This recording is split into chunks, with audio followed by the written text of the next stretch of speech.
ছোটবেলার স্মৃতিগুলো যখন মনে পড়ে তবুও কেমন একা একা লাগে মন। সেই দিনগুলো যখন ছিল পৃথিবীর সবচেয়ে সুন্দর জায়গা। খেলাধুলা, দৌড়ঝাঁপ, হাসি মুখে মুখরিত ছিল প্রতিটি দিন। বন্ধুদের সঙ্গে লুকোচুরি, পিঠে চড়ে দৌড়ানো, ঘাসের মাঠে খেলা, বৃষ্টির ফোঁটা হাতে ধরার চেষ্টা, সেই ছোট ছোট ঝগড়াগুলো, মারামারি, সবই ছিল যেন একটা অমলিন গল্প। আজ সেই সব স্মৃতি ফিরে এসে মিশে যায় চোখের জলে। মাঝে মাঝে বসে থাকি একা, ভাবিও দিনগুলো কোথায় হারিয়ে গেল। কেন ঝগড়া বা দুঃখ ছিল, তাও যেন ভালো লাগে আজ। কারণ তখন অন্তত সবাই পাশে ছিল।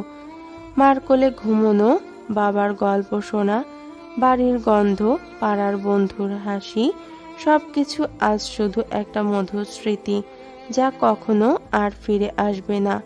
এই স্মৃতিগুলো মনে পড়লে হৃদয়টা চিরতরে ফেটে যায়।